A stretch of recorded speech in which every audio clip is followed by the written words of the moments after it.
C'est un géant européen des centres commerciaux, mais c'est aussi la deuxième valeur la plus shortée, la plus vendue à découvert en Europe. Unibail-Rodamco-Westfield, Unibail dont le cours baisse cours boursier de près de 70% depuis le début de l'année. Est-ce que ce n'est pas un peu excessif? On en parle avec vous, Eric. Bonjour, Eric Lewin.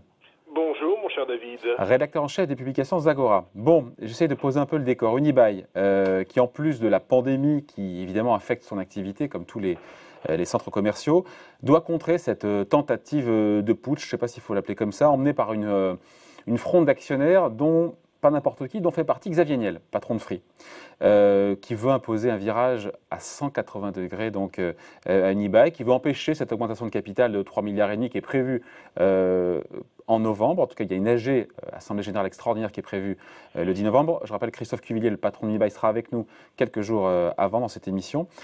Voilà un petit peu où on en est aujourd'hui. Et donc, il y a cette Assemblée Générale en ligne de mire qui s'annonce tendue. C'est le moins qu'on puisse dire. Oui, écoutez, vous avez dit beaucoup. D'abord, je veux quand même faire une petite précision sur l'immobilier commercial en bourse. Ouais. En fait, c'est vrai qu'Unibail perd 70% depuis le début de l'année, mais toutes les valeurs sont logées à la même enseigne. Klépierre perd 64%, Carmila, qui était la filiale immobilier de Carrefour, perd 60%, et Mercialis, même chose sur Casino, moins 65%. Alors, dans ce dossier...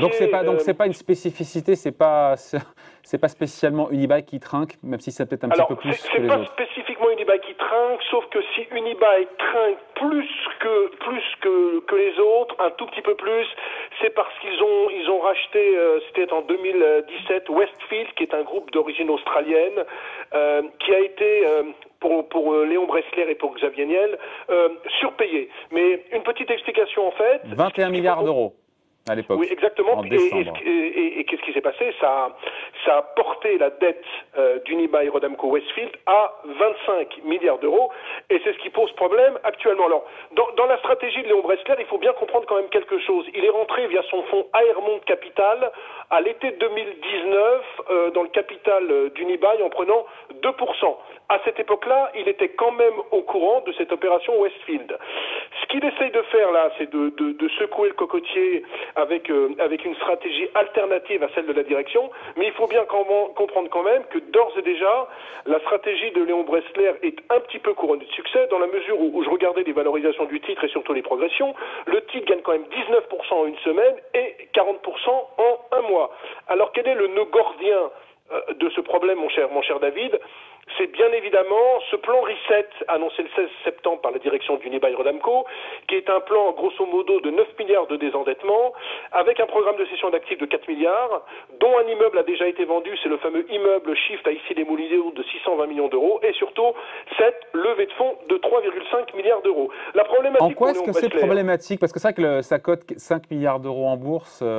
Unibail, c'est problématique de lever 3,5 milliards quand on pèse 5 milliards?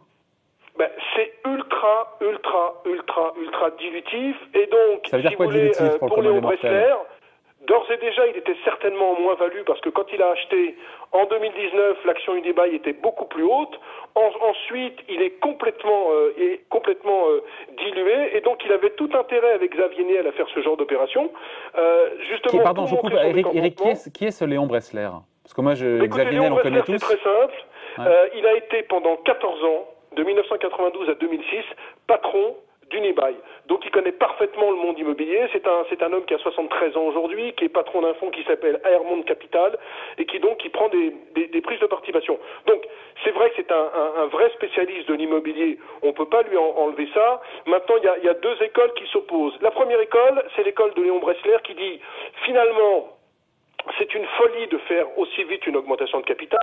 Nous, ce qu'on veut, c'est, si vous voulez, se recentrer sur les actifs européens, cession du portefeuille américain, et donc le moment est très très mal choisi pour faire cette augmentation de capital. Et de l'autre côté, vous avez ce qu'on appelle le plan Reset, qui est le plan du patron d'Unibail, qui dit non, il faut absolument restaurer la santé financière de l'entreprise, parce que il faut mieux agir maintenant plutôt que d'attendre une éventuelle dégradation de la situation économique et financière. Il faut sécuriser un accès au marché de la dette, parce qu'il faut quand même savoir, je vais être un peu technique pour nos auditeurs, nos téléspectateurs, excusez-moi David, qu'il y a un refinancement de 3 milliards de dettes à partir de 2021 pour Unibail-Rodamco, et surtout, pour eux, il faut poursuivre la stratégie de concentration sur le portefeuille, ce qu'on appelle des actifs prime. Donc, si vous voulez, on a deux écoles qui s'opposent, celle avec l'augmentation de capital, et celle qui dit non, attendons un petit peu pour voir. La grande problématique, c'est qu'on est quand même dans une situation financière assez compliquée pour Unibail-Rodamco, dans la mesure où, si vous voulez, quand on regarde... Ils ont 13 milliards d'euros de liquidité, apparemment, dans des lignes de crédit, j'imagine. Unibail a vraiment un problème de cash. On a une dette nette qui est autour de 9 fois l'EBITDA. Enfin, si vous voulez, c'est le dossier est pas si facile. C'est vrai qu'il y a des liquidités, mais c'est vrai que si vous voulez, il y a un rating actuel. On est à A- chez Standard & Poor's, Baa1 chez Moody's, qui pourrait être mis sous pression s'il n'y a pas une non-deleveraging du bilan. Il pourrait y avoir la perte potentielle de plusieurs crans. Donc pour la direction, il faut agir vite, d'autant plus qu'on ne sait pas où on va avec la pandémie, et on sait très bien que le groupe, la grande problématique du groupe par rapport à Gecina, par exemple, si on fait une comparaison, Gecina, ils ont beaucoup de bureaux, donc c'est pour ça que par exemple Gecina depuis le début de l'année perd 32%. Unibail, c'est extrêmement des centres commerciaux, et donc vous savez qu'il y a une désaffection en ce moment pour les centres commerciaux, notamment aux États-Unis, c'est problématique, et donc il y a vraiment deux écoles qui s'opposent. Moi, mon sentiment, c'est qu'on n'a quand même aucune maîtrise sur la pandémie, et qu'il faut agir vite. Maintenant, vous avez parlé de cette assemblée du 10 novembre prochain. Oui. Il n'est pas sûr qu'avec 4% du capital, qu'il soit vraiment entendu, d'autant plus que l'augmentation de capital, vous savez qu'il y a des gros fonds américains, notamment Goldman au capital, notamment des gens comme ça, ça m'étonnerait qu'ils aillent dans le sens de Léon Bressler. Mais en tout état de cause, ce que j'ai envie de vous dire, c'est que ça fait du bien à l'actionnaire. Parce que c'est vrai que c'était une action qu'on voyait baisser jour après jour, semaine après semaine. On avait l'impression que c'était un peu le tonneau des Danaïdes, et que cette offensive de Léon Bressler est plutôt une bonne offensive. Maintenant, je suis pas sûr du tout, encore une fois, qu'il soit entendu, si ce n'est que pour faire remonter le cours boursier, parce que depuis qu'il a annoncé ça, c'était il y a une dizaine de jours, on est autour de 42-43 euros, alors que je vous rappelle qu'on a vu quand même, il y a 15 jours, 29,50 € sur l'action. Ouais. Ce rachat de Westfield, c'est un peu le cœur du problème, ces centres commerciaux, encore une fois aux États-Unis, au Royaume-Uni, pour 20 milliards d'euros. C'est un peu la source de tous les maux pour beaucoup d'experts. Mauvais deal, mauvais moment, mauvais prix, a dit Xavier Niel dans une interview. A posteriori, c'est ou c'est pas une erreur stratégique? Écoutez, moi je me rappelle qu'à l'époque, tout le monde trouvait ça exceptionnel parce que ça rajoutait des synergies sur le rachat de cette boîte australienne. On parlait de synergie de coûts. C'est très très facile maintenant. La grande problématique, si vous voulez, c'est que c'est vrai que l'achat a peut-être été payé cher. Ça, beaucoup de gens l'ont dit, mais on ne pouvait pas savoir que cette pandémie allait mettre au tapis l'ensemble du secteur foncier européen. Et donc, a posteriori, c'est super facile de dire ouais, c'est une erreur stratégique, ils ont fait n'importe quoi. Mon sentiment, c'est sûr que dans ce monde de l'immobilier, souvent 1 + 1 ne fait jamais 2, c'est-à-dire qu'il y a des synergies qu'on attend qui n'arrivent pas. Maintenant, ce qu'on doit dire, c'est qu'une fois qu'on a dit ça, qu'est-ce qu'on fait? C'est-à-dire que une fois que l'erreur, si erreur il y a eu... Il faut, parce que Xavier Niel, il nous dit Unibail doit se recentrer en gros sur les centres commerciaux, vous le disiez, premium en Europe, revendre donc les actifs américains. Et on a la réaction ce matin de Christophe Cuvillier au Figaro qui dit « Le plan des activistes est dangereux et trop risqué ». Voilà. Écoutez, en fait, si on reprend Christophe Cuvillier, la grande problématique, si vous voulez, c'est que autant une augmentation de capital, c'est assez simple, vous faites une AGE, bon, elle a lieu, disons, le 10 novembre, et après, dans la foulée, vous faites cette augmentation de capital, et donc on peut estimer que d'ici la fin de l'année, il y aura de l'argent frais dans la société.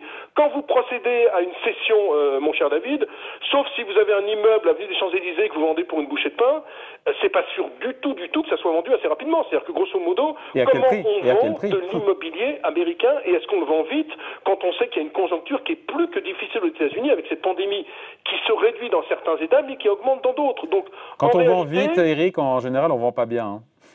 On vend pas bien, et puis si vous voulez, Christophe Cuvillier, lui, dit il faut tout de suite restructurer notre bilan parce qu'on a du refinancement, et de l'autre côté, on dit non, pas du tout. Maintenant, se pose le problème quand même pour Léon Bressler, c'est qu'à mon avis, il n'a pas du tout envie d'être dilué, parce qu'à mon avis, il a perdu quand même beaucoup sur cette opération, même si le titre a rebondi. Donc, vous avez vu, les objectifs en réalité ne sont pas les mêmes. Alors, est-ce que c'est un coup d'épée dans l'eau? Je ne sais pas. Est-ce que l'action Unibail-Rodamco peut remonter? La problématique, c'est que c'est compliqué de trouver un prix d'actif pour la valeur. On avait plus de 200 € il y a un an, mais à mon avis, on est plutôt actuellement entre 50 et 70 € parce qu'il y a la perte de valeur. Vous parlez quoi, de la valeur patrimoniale? d'Unibail. La valeur patrimoniale. Maintenant, on n'est même plus protégé par le rendement parce que c'est vrai que dans la nouvelle stratégie du groupe, c'est plus la priorité au rendement. Hein, c'est-à-dire que ce qui était distribué en 2018-2019 n'a plus cours. Donc, on se retrouve sur un rendement beaucoup plus faible. C'est-à-dire que le retour aux actionnaires va être un peu plus faible. Donc, l'action, c'est vrai que si on était dans le cas Lagardère où on a cette bataille boursière avec Vivendi, avec LVMH, ça pourrait faire un deal sympa. Ça pourrait faire un peu d'activisme sur la place de Paris. Maintenant, il faut que Léon Bressler et Xavier Niel fédèrent d'autres investisseurs. Ça va pas être facile, parce que encore une fois, dans le groupe Lagardère, et je fais une comparaison qui est un peu bizarre, mais dans le groupe Lagardère, il y a quand même des très beaux actifs. Dans le cadre d'Unibail, c'est vrai qu'il y a des très beaux actifs, mais on est dans un secteur ultra compliqué. C'est-à-dire que est-ce que vous, David, vous avez envie d'investir dans ce genre d'action, sachant tout ce qui se passe, sachant qu'on a du mal avec la pandémie, sachant qu'il y a un ralentissement de la consommation et qu'en plus les gens vont de plus en plus vers l'e-commerce. Bref, c'est pas un dossier simple. Alors c'est sûr qu'on peut revoir les 50 €. Maintenant, moi, je parierais pas ma chemise sur un doublement du titre à horizon 6 mois. Bon, et pour l'instant, pour vous, il est injustement massacré, c'est la question qu'on se pose. Est-ce qu'il est trop maltraité en bourse? Sur 3 ans, c'est moins 80% sur le cours d'Unibail. Écoutez, je vous dis encore une fois, on est passé de 30 à 42. Il y a peut-être une possibilité qu'on gagne encore une quinzaine de pourcents à condition que l'activisme continue. Maintenant, s'il y a une forte augmentation de capital, ça sera tellement diminutif, parce que je crois que l'augmentation de capital, j'ai fait un calcul, ça fait une dilution de 70%. Donc avec une dilution de 70%, c'est sûr qu'il y a un effet de massue sur le titre. S'il n'y avait pas cette augmentation de capital, et si Léon Bressler et Xavier Niel arrivaient à fédérer d'autres investisseurs, alors peut-être qu'il pourrait y avoir une espèce de bataille boursière, c'est-à-dire qu'on essaierait de déloger Christophe Cuvillier de son poste de président. On n'en est pas encore là, mais c'est sur ce second argument que je jouerais la hausse du titre si elle devait avoir lieu. Bon, on en parlera avec Christophe Cuvillier qui sera avec nous lors des premiers jours de novembre, juste avant cette Assemblée Générale extraordinaire du 10 novembre. Merci beaucoup Eric Lewin. Merci David. Rédacteur en chef des publications Zagora. Bonne journée, au revoir.